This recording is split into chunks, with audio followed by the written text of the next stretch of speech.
नमस्कार दोस्तों। आज है हमारा डे 25 ऑफ आंसर राइटिंग और आज हम लोग GS1 ज्योग्राफी के एक क्वेश्चन को डिस्कस करेंगे और इसको बेहतरीन तरह से हम लोग मैप के माध्यम से देखेंगे कि कैसे एक बेस्ट आंसर लिख सकते हैं। ठीक है, और इसका PDF आपको डिस्क्रिप्शन बॉक्स में टेलीग्राम चैनल का लिंक है, वहाँ से मिल जाएगा। तो आइए देखते हैं क्वेश्चन क्या है और उसको डिस्कस करेंगे।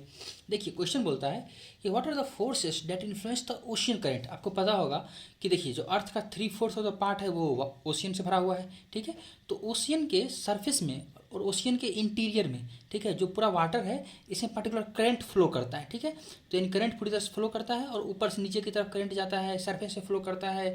जो डीप ओशियानिक करंट होता है वो भी फ्लो करता है। तो सरफेस ओशियानिक करंट होता है, डीप ओशियानिक करंट होता है, अप ड्वेलिंग होता है, डाउन ड्वेलिंग होता है। तो these are the various oceanic current. I hope oceanic current क्या होता है आपको समझ में आ गया होगा। तो हमको ये बताना है कि कौन कौन सा फोर्सेस है जो कि इन्फ्लुएंस करता है ओशियानिक करंट को, पहला बात। दूसरा बात, ये जो ओशियानिक करंट है ये फिशिंग इंडस्ट्री में किस तरह से रोल प्ले करता है, यानी वर्ल्ड की फिशिंग इंडस्ट्री में किस तरह से अपना रोल प्ले करता है, इसको डिस्क्राइब करना है। तो आइए सबसे पहले बात करते हैं एक इंट्रोडक्शन के बारे में। देखिए हम पहले कई बार डिस्कस कर चुके हैं कि अगर आपको कुछ नहीं पता है तो डिफाइन कर दीजिए जो कीवर्ड्स है क्वेश्चन में उसको। तो यहाँ जो कीवर्ड्स है that is the ocean current, तो हमने उसको डिफाइन कर दिया। That is the ocean current क्या है, एक लॉन्ग डिस्टेंस मूवमेंट है किसका, ओशियनिक वाटर का, in a fairly defined path and direction.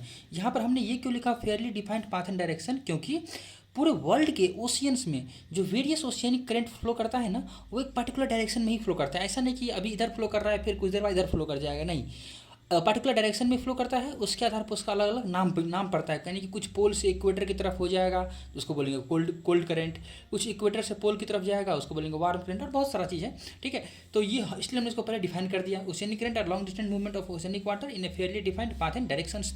ठीक है, अब देखिए डिफिनीशन के बाद हम इंट्रो का जो दूसरा पैराग्राफ है उसमें हम क्या कर रहे हैं कि इसका क्या सिग्निफिकेंस है वो हम लिख देते हैं। ठीक है, तो ये ट्रांसपोर्ट करता है हीट को, क्योंकि देखिए आपको पता होगा पानी अगर मूव करेगा तो वार्म करंट अगर मूव कर रहा है तो जो ऑफकोर्स जो गर्म पानी होगा थोड़ा सा रिलेटिव, मतलब गर्म पानी इन द सेंस कि सराउंडिंग एरिया से ज़्यादा हॉट वाटर है, ठीक है, तो वो एनर्जी को लेके जाएगा। ठीक है, तो सिमिलरली ये ट्रांसपोर्ट करता है हीट को। तो कई बार इस तरह से क्वेश्चन बन जाता है ना कि जो ग्लोबल हीट बजट है उसको मेंटेन करने में ये इंपॉर्टेंट रोल प्ले करता है। तो ट्रांसपोर्ट करता है हीट को, अगर हीट ट्रांसपोर्ट कर रहा है तो ऑफकोर्स सराउंडिंग वेदर को तो इन्फ्लुएंस करेगा ही, तो इन्फ्लुएंस करता है वेदर को, डिस्ट्रीब्यूट करता है न्यूट्रिएंट्स को। देखिए हम लोग आगे देखेंगे जिसमें मतलब जो अप ड्वेलिंग होता है, जो नीचे से डीप ओशियन से जो ठंडा पानी ऊपर आता है तो अपने साथ बहुत सारे न्यूट्रिएंट भी लेके आता है, तो डिस्ट्रीब्यूट करता है न्यूट्रिएंट को और सपोर्ट करता है fishing activity around the world. ठीक है, तो हम इनडायरेक्टली यहाँ से हिंट कर दे रहे हैं कि भैया मेरे क्वेश्चन में फिशिंग इंडस्ट्री के बारे में भी मेंशन करना है। ओके, तो ये रहा मेरा इंट्रोडक्शन का पार्ट। अब आते हैं सीधे बॉडी वाले पार्ट पे। ठीक है, तो बिना इधर उधर की बातें किए डायरेक्ट हमने हेडिंग के डाल दिया कि forces that influence oceanic current. तो क्या क्या फोर्सेस इन्फ्लुएंस करता है, आइए ध्यान से समझते हैं। आई होप क्रिस्टल क्लियर हो जाएगा आपको। तो first one is that is the gradient force. देखिए ग्रेडियंट फोर्स का मतलब हुआ जैसे टेम्परेचर हुआ, सैलिनिटी हुआ, डेंसिटी हुआ, ग्रेविटी हुआ। ठीक है, हमने अभी कुछ देर पहले बात किया था वार्म करंट कोल्ड करंट, तो टेम्परेचर के बेसिस पे है। ठीक है, एज इट इज सैलिनिटी, अगर एक्सेसिव सलाइन होगा तो वो नीचे की तरफ सिंक करेगा। ठीक है, डेंसिटी वही बात, डेंसिटी नीचे, ज़्यादा डेंसिटी नीचे की तरफ पानी आएगा, ग्रेविटी नीचे की तरफ खींचेगा। ठीक है, और लेस होगा तो चीज़ें ऊपर आएगी, सिंपल बात है। तो टेम्परेचर, सैलिनिटी, डेंसिटी, ग्रेविटी, ये सब क्या है, ग्रेडियंट फोर्स है जो कि with they causes expansion, flotation and sinking of water. वही बात, टेम्परेचर ज़्यादा रहेगा तो क्या होगा, ज़्यादा फैलेगा। ठीक है, पानी ज़्यादा फैलेगा, इस तरह से। तो हमने बता दिया ग्रेडियंट फोर्सेस। जैसे एग्जांपल बताया गया लेब्राडोर करंट। देखिए जो लेब्राडोर करंट है ना, आपको पता होगा कि यहाँ पर ना ग्रीनलैंड लाई करता है। ठीक है, ये नॉर्थ अमेरिका है, तो यहाँ से क्या, इस बीच से, यहाँ पोल है, पोल का रीजन है, इस बीच से एक करंट फ्लो करता है जो कोल्ड करंट होता है, जो कि इक्वेटर की तरफ मूव करता है, इसको बोलते हैं लेब्राडोर करंट, है ना, move from pole to the equator. तो हमने ये ग्रेडियंट फोर्स का एग्जांपल के साथ यहाँ बता दिया। फिर है एटमॉस्फेरिक फोर्सेस। देखिए जैसे wind drag, rainfall, tidal forces, जो टाइड्स होता है, high tide, low tide, of course ये सब क्या करता है, ओशियनिक करंट को मूव कराता है। सिंपल तरह समझते हैं कि देखिए जैसे विंड ड्रैग है तो आपको पता होगा कि अगर मान लीजिए ये अर्थ है तो अर्थ पे इस तरह से जो ये इक्वेटर के आसपास का रीजन है तो वहाँ पर क्या ट्रेड विंड फ्लो करता है इस तरह से, है ना, जो कि एक तरह से ईस्टर्लीज भी बोलते हैं। ठीक है, ईस्ट से वेस्ट डायरेक्शन में।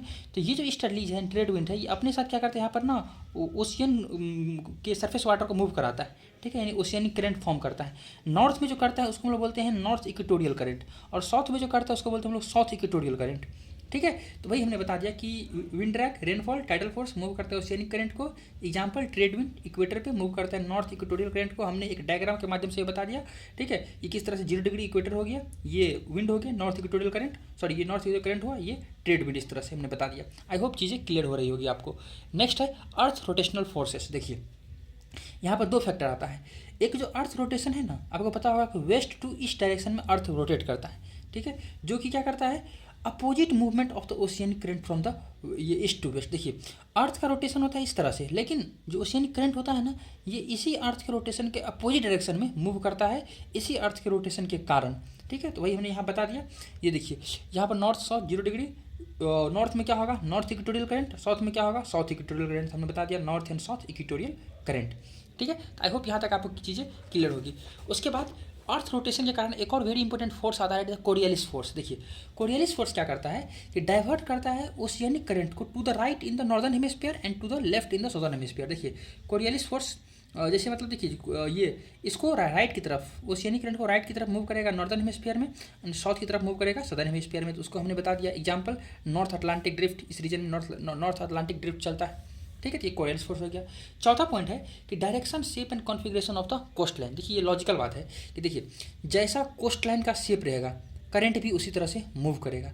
ये नॉर्थ अमेरिका का पार्ट है। ठीक है, ये गल्फ ऑफ मैक्सिको का रीजन है, यहाँ पर गल्फ स्ट्रीम फ्लो करता है। तो अगर कोस्ट का इंडेंटेशन है इस तरह से अंदर धंसा हुआ है, तो गल्फ स्ट्रीम भी क्या होगा, इस तरह से फ्लो करेगा। That's very easy things. Gulf stream north Atlantic ocean में, ये नॉर्थ अटलांटिक ओशियन का रीजन है। तो हमने ये बता दिया कि कौन कौन सा फैक्टर ओशियनिक करंट को इन्फ्लुएंस करता है। अब आइए देखते हैं कि role of oceanic current in the fishing industry. Fishing industry में ओशियनिक करंट का क्या रोल है। पहला बात देखिए, meeting of cold and warm current make ideal place for fishing. जहाँ भी कोल्ड करंट वार्म करंट से मीट करता है, वहाँ पर बहुत ज़्यादा न्यूट्रिएंट आता है, तो ये आइडियल प्लेस हो जाता है फिशिंग के लिए। ठीक है, जैसे में famous example grand bank area, इसका नाम है ग्रैंड बैंक इसलिए है क्योंकि यहाँ बहुत ज़्यादा फिशिंग होता है। ठीक है, कनाडा अमेरिका का रीजन है। तो ये देखिए नॉर्थ अमेरिका का रीजन है, यहाँ से लेब्राडोर करंट आएगा, यहाँ पर डेनमार्क का रीजन होगा ग्रीनलैंड। ठीक है, तो यहाँ से ये लेब्राडोर करंट, इधर से गल्फ स्ट्रीम ये रीजन, ये ग्रैंड बैंक एरिया हो गया, हमने मैप के माध्यम से बता दिया। दूसरा अपवेलिंग करंट, ठीक है, bring nutrient rich water and support the growth of the phytoplankton. देखिए अपवेलिंग मतलब क्या होता है, जो नीचे से ऊपर की तरफ आता हो। ठीक है, अपवेलिंग तो जो ठंडा ठंडा पानी है नीचे से, ये जो ऊपर की तरफ आता है ना, तो बहुत ज़्यादा न्यूट्रिएंट साथ में लेके आता है। ठीक है, तो ये तो बहुत ज़्यादा न्यूट्रिएंट यहाँ पर आता है, मतलब बहुत ज़्यादा फाइटोप्लैंक्टन। फाइटोप्लैंक्टन का मतलब होता है कि बहुत छोटे छोटे ना प्लांट लाइक स्ट्रक्चर्स जो फ्लोट करते रहते हैं, और एक जू प्लैंक्टन होता है वो एनिमल लाइक स्ट्रक्चर होता है। तो ये फाइटोप्लैंक्टन है ना, ये क्या है, ये फूड है, किसका फूड है, फिश का फूड है। तो अगर ज़्यादा फूड रहेगा तो फिश भी यहाँ पर आएगा। ठीक है, तो ये यानी कि सिंपल भाषा समझिए, अपवेलिंग करंट फाइटोप्लैंक्टन लाता है जो कि फिश का फूड है, तो फिश खा के मस्त हो जाएगा।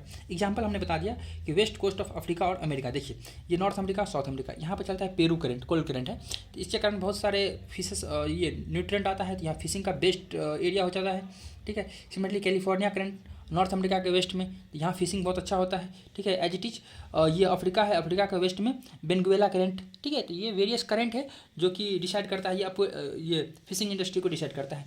ठीक है, और एक लास्ट पॉइंट है कि करंट मोशन एड्स नेविगेट। देखिए सिंपल बात ये है कि ग्लोबल ओशियन में जिस तरह से करंट का मूवमेंट रहेगा, ठीक है, जिस तरह से करंट का मूवमेंट रहेगा कि जो वेरियस शिप्स है, शिप्स भी इसी तरह से चलेगा, है ना। तो शिप यानी जो करंट का मूवमेंट होता है वो शिप को असिस्ट करता है कि हाँ भाई आप ऐसे करके जा सकते हैं। तो अल्टीमेटली क्या होगा, हम शिप के थ्रू बहुत सारा फिश ट्रांसपोर्ट करते हैं, तो ये फैसिलिटेट करता है फिशिंग इंडस्ट्री को। तो वही लिखा हुआ है current motion aid navigation and thus helping global trade which in turn linking global fish industry. ठीक है, जैसे बताया कि नॉर्थ इक्वेटोरियल करंट, वही बात, ट्रेड विंड के कारण जो इक्वेटर का रीजन है वहाँ easily north equatorial current south equatorial current flow करता है, तो वहाँ से नेविगेशन इजीली होता है। ठीक है, और ये इतना ही नहीं, ये फिश के नेविगेशन में भी हेल्प करता है। ठीक है, तो ये रहा हमारा तीसरा पॉइंट। ठीक है, यानी role of oceanic current in the fishing industries, किस तरह से ओशियनिक करंट फिशिंग इंडस्ट्री में इंपॉर्टेंट रोल प्ले करता है। अब आइए इसको कंक्लूड करते हैं। देखिए कंक्लूजन हम लोग बहुत बेहतरीन तरह से करेंगे, अब ध्यान से समझिएगा। कुछ पॉजिटिव नोट के साथ, हमेशा बोलते हैं पॉजिटिव नोट के साथ एंड करना है हमें। तो देखिए ocean current driven by the multiple factor, हम लोग बात कर चुके हैं, जो कि इंश्योर करता है ग्लोबल क्लाइमेट को और मेरीन लाइफ को। क्योंकि हम फिशिंग के बारे में बात कर रहे हैं तो मेरीन लाइफ पे बात करना जरूरी है। दस इट इज़ इसेंशियल, ये ज़रूरी है कि हम मॉनिटर करें किस चीज़ को, ओशियन करंट को, ताकि इंश्योर कर सके सस्टेनेबल फिशिंग प्रैक्टिसेस। ठीक है, यानी सस्टेनेबल फिशिंग प्रैक्टिसेस मतलब एक ऐसा फिशिंग प्रैक्टिसेस जिससे फिशिंग लॉन्ग टर्म चले, ऐसा नहीं कि एक ही दिन में सारा समाप्त कर दे। ठीक है, तो यानी सस्टेनेबल फिशिंग प्रैक्टिसेस को इंश्योर करना काफ़ी ज़रूरी है by ensuring proper monitoring of the oceanic current. ठीक है, तो ये रहा हमारा आज का डिस्कशन। कैसा लगा आप बता सकते हैं हमारे कमेंट बॉक्स में। And thank you very much for the discussion.